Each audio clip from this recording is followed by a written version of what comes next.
Olá! O último tópico que falta para a gente revisar é o comando view. Bom, aqui eu tenho três conceitos, três definições do que seria o conceito view.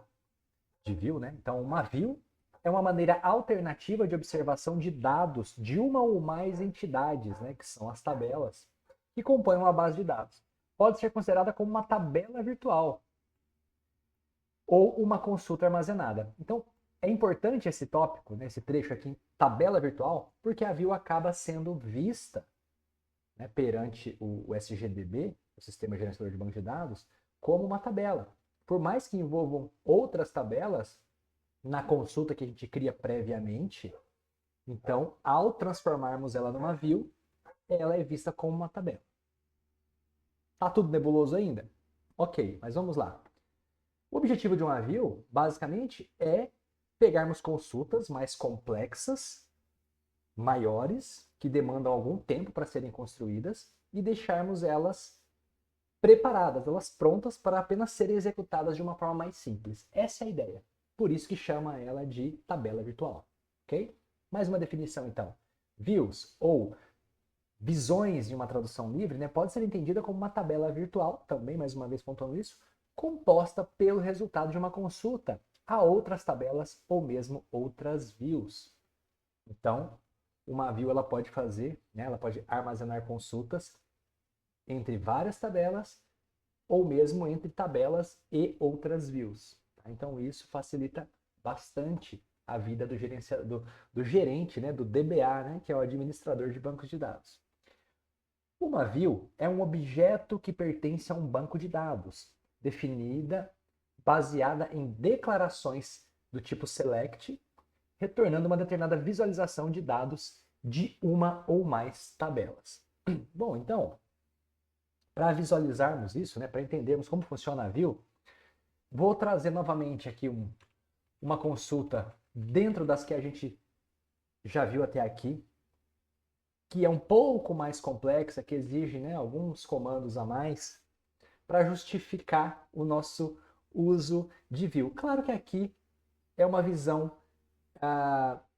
didática, Na vida real, essas consultas costumam ser muito mais complexas, muito maiores do que as que nós veremos hoje. Mas então suponha que eu gostaria de armazenar, por exemplo, uma consulta que me dissesse quantos alunos estão matriculados nas disciplinas que nós temos disponíveis no sistema. Então, aqui eu tenho o banco de dados, linguagem de programação 1, construção de páginas web 2, matemática 2 e inglês, e eu gostaria de saber a quantidade de alunos que estão matriculados nessas disciplinas. Então, podemos fazer uma consulta para verificar isso. Como seria essa consulta? Bom, então, primeiro eu preciso criar, Eu vou colocar aqui, deixa eu aumentar um pouco a fonte, eu vou colocar asterisco inicialmente, depois a gente define a quantidade. From, eu vou precisar fazer uma busca para saber isso como uma matrícula, entre aspas aqui. Ela é nada mais nada menos do que um vínculo entre as duas tabelas, disciplina e estudantes, e nós armazenamos esses vínculos, quando eles existem, na tabela de junção ou na tabela intermediária, que é estudante underline disciplina. Então eu preciso envolver as três tabelas nessa consulta. Porque aqui eu só tenho os dados de estudantes, aqui eu só tenho dados de disciplina. O vínculo entre elementos, entre registros dessas duas tabelas, eu só vou encontrar nessa tabela intermediária. Então vamos lá. Estudante, vou chamar de E. Disciplina, vou chamar de D. E estudante disciplina, eu vou chamar de ED. Bom, agora eu preciso estabelecer aqueles vínculos para a busca, A tabela estudante, ela se relaciona a partir de uma chave estrangeira definida aqui na tabela estudante disciplina, que se chama ID underline estudante. Então eu preciso vincular a chave primária, que é o ID do estudante, com o campo ID underline estudante da tabela estudante disciplina. Sempre que houver uma ocorrência de algum estudante, por exemplo, o estudante número 5, se tiver matriculado em alguma disciplina, vai ter algum registro aqui que a chave estrangeira, ID underline estudante, guarda o valor número 5, como é esse o caso. Há uma ocorrência. E qual disciplina? Então, a disciplina está vinculada ao ID da disciplina, né, que vem no registro. Então, o registro sempre vai ter o ID do estudante seguido do ID da disciplina. Então, aqui eu tenho esse outro vínculo. Como, então, que se dá o vínculo desse outro lado? Né? Primeiro, vamos fazer o vínculo desse lado de cá. Então, o ID da tabela estudante tem que ser igual ao ID underline estudante da tabela estudante disciplina. Então, como a gente escreve isso? Eu chamo minha tabela estudante de E. Primeiro tem que colocar o where aqui para fazer a filtragem. Né? Então, E, que é a tabela estudante, ponto, ID. É igual, agora sim, tabela estudante disciplina, que eu chamo de ED, ponto, ID, underline, estudante. Então, se aqui for, ele vai varrendo, né, um a um das duas tabelas. Quando ele encontra correspondência, ou seja, o valor do ID é igual, o ID que ele está procurando a partir da tabela disciplina é igual ao que ele encontra aqui na tabela da disciplina, opa, então há um vínculo aqui, há uma matrícula. Quando ele estabelece isso, ele precisa então agora verificar em qual disciplina, para ele conseguir trazer esse resultado para o lado de cá. Então, ID underline disciplina, ele precisa verificar se esse campo é igual ao ID da tabela disciplina. Da mesma forma que aconteceu aqui, é um caminho oposto. Né? Então, ed, ponto, id, underline, disciplina é igual a d, ponto, id, ou seja, ele compara os IDs. Né? Aqui, ele está verificando, então, por exemplo, já verificamos que há uma correspondência do estudante 5, né, que eu tinha mencionado, Cássia, está aqui. Ela está matriculada em pelo menos uma disciplina. Qual é a disciplina? Opa, ID2. Então, aqui o ID2 se chega à linguagem de programação 1. Ok? Beleza, mas aqui é um vínculo geral, né? Isso aqui é a base para fazer qualquer consulta. Eu posso, por exemplo, fazer essa consulta agora só para testar, isso não tem a ver com a view ainda, com a resposta que eu disse que gostaria de responder, mas só para a gente confirmar. E.nome, né? E a minha tabela estudante, nome igual a Cássia. Vamos verificar se tem algum resultado referente a isso? Olha só, tem, né? Trouxe aqui o vínculo entre as três tabelas. Ó. Na tabela estudante, ID5, nome Cássia. Na tabela disciplina, ID2, nome linguagem de programação. E aqui na tabela intermediária, na tabela de junção, 5 e 2. 5 é o ID da Cássia e 2 é o ID de linguagem de programação 1 na tabela de disciplina. Ok? Bom, mas o nosso objetivo aqui não era esse. O objetivo era apenas listar os estudantes matriculados, que possuem matrícula em alguma disciplina. Se eu executar essa consulta, o que acontece? Olha só. Ele trouxe replicado, mas ele trouxe aqui basicamente isso, né? Todos os vínculos, ó. Ana, que está vinculada à disciplina 1. Ana, de novo, que está vinculada à disciplina 3. Ana, de novo, que está vinculada à disciplina 4. Cássia, que está vinculada à disciplina 2, linguagem de programação 1, acabamos de ver isso. E Rafael, em 3 ocorrências, vinculado à disciplina 1, 2 e 7. Então, se eu quiser saber a quantidade de disciplinas, por exemplo, eu posso fazer uma busca de que forma? Ora, a quantidade de disciplinas eu posso contar quantas ocorrências houveram. Quantas disciplinas tem alunos matriculados? Então, para eu saber quantas disciplinas tem alunos matriculados, eu posso fazer assim, ó, eu vou contar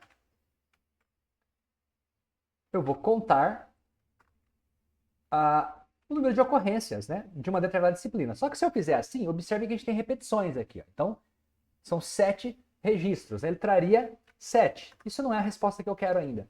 Eu preciso que ele traga os nomes distintos. Porque daí ele vai tirar as duplicatas. Agora sim, com base em quantas disciplinas possuem alunos matriculados? 5. É exatamente o resultado que nós tínhamos antes de eu colocar essa condição, esse filtro aqui, pela quantidade de nomes, ok? Agora, voltando à minha pergunta primária, né? Qual que era a minha pergunta primária? A pergunta que eu fiz inicialmente. Quantos estudantes estão matriculados em alguma disciplina?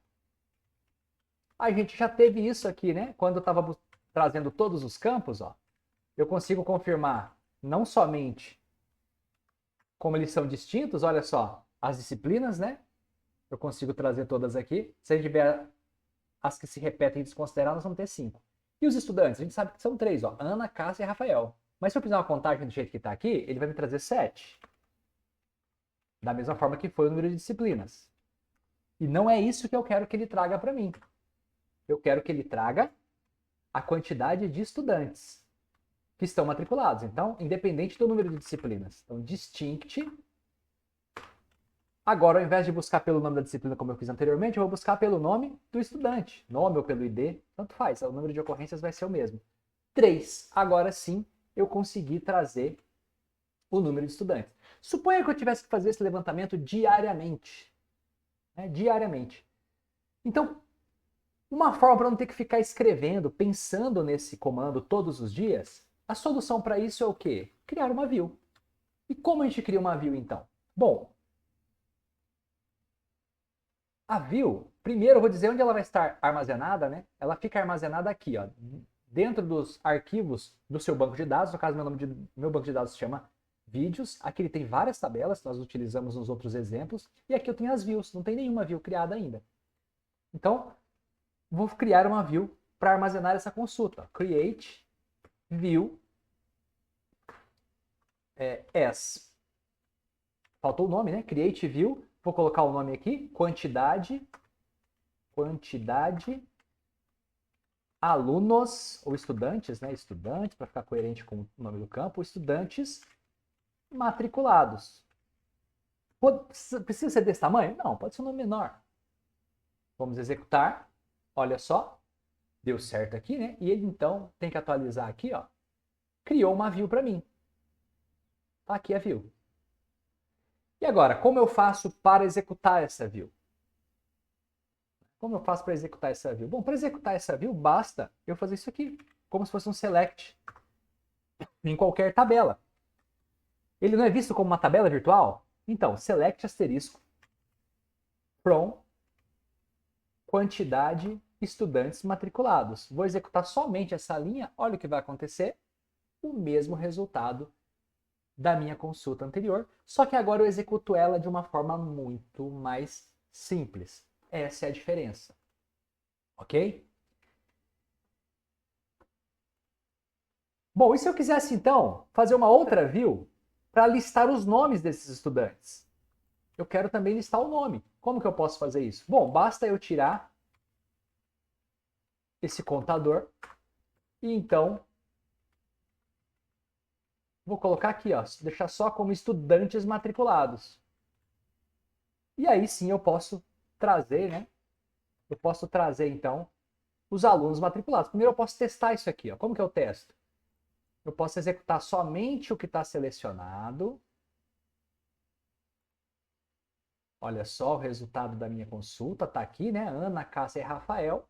Lembrando que eles aparecem em várias ocorrências, mas como eu estou usando o distinct, ele traz somente uma ocorrência, está distinguindo dos outros.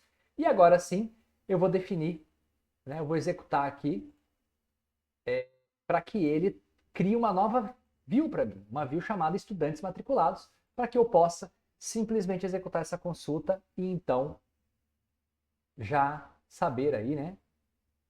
Ó, refresh, outra possibilidade de clicar com o botão direito, né, também. Então aqui estudantes matriculados e agora ele vai listar os nomes para mim. Vamos fazer a execução para testar a view. Testei, tá aqui Ana, Cássia e Rafael.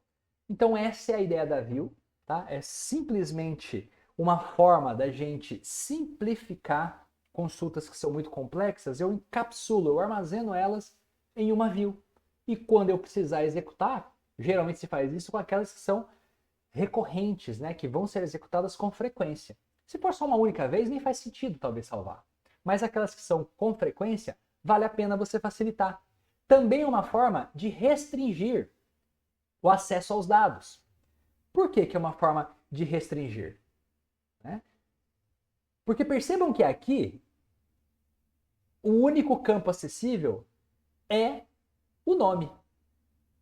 Eu não consigo, por exemplo, ao executar essa consulta, o usuário não tem acesso ao ID. Se eu executar aqui eu posso colocar o ID também. Não é mesmo? Eu posso trazer o ID. Olha só, tá aqui. Mas da forma que está a view, só vão estar disponíveis os campos que eu definir como visíveis a partir daquela consulta. Vou criar, só para vocês visualizarem, ó, estudantes matriculados 2. Esse aqui a gente consegue visualizar com... Eu vou colocar ID para a gente distinguir. Esse aqui a gente consegue visualizar o ID também. Então eu executo, ele vai criar uma nova view para mim. Criou, né? Vou atualizar aqui para vocês verem que foi criada. E o que acontece agora? Vou simplesmente executar essa view. Olha o que vai acontecer. Vai mostrar exatamente o resultado que estava sendo executado anteriormente. Ana 1, Cássia 5, Rafael 7. Eu posso trazer somente nome, por exemplo. Olha como fica. Fica igual à consulta anterior. Eu posso trazer aqui somente o ID. Tudo a partir da view. Então, qual que é a vantagem da outra situação? Quando é necessário, é claro. Dessa forma aqui, eu só consigo, como só tem 2 campos na tabela, é uma tabelinha curta, né? Ó, já deu errado, porque eu tentei trazer o ID, e o ID não está disponível. Mas se eu colocar nome ou asterisco, ele vai trazer para mim os nomes. Percebam? É uma forma, então, de proteção para que determinados dados que estejam disponíveis numa tabela não estejam acessíveis para determinados usuários. Por exemplo, numa folha de pagamento, né, você tem dados lá dos recursos humanos, e você tem salário, você tem dados confidenciais. Num sistema de exames médicos, né, então tem uma questão de confidencialidade. Então, de repente, você permite que um usuário de nível mais alto, né, um gerenciador, um gerente de banco de dados de nível mais alto, ele cria uma view, mas ele restringe que aquele programador que está mexendo num nível mais baixo, né, hierarquicamente falando da empresa, ele não tem acesso a determinados campos. Então, somente aqueles campos que ele definir no momento da criação da view estarão disponíveis para que aquele programador possa fazer uso. Os demais que dependem de sigilo, de proteção, não estarão aparentes, não estarão visíveis. Ok? Então, essa é a ideia da view, né? É transformar consultas mais complexas em consultas simples, que se faz ali de forma muito mais fácil, né? Como se fosse um... Então a gente encapsula a view, o comando, a consulta aqui, uma consulta mais complexa em uma view para poder só executar a view em vez de ter que repetir essa consulta sempre que necessário. Ok? Então é isso, pessoal. Obrigado.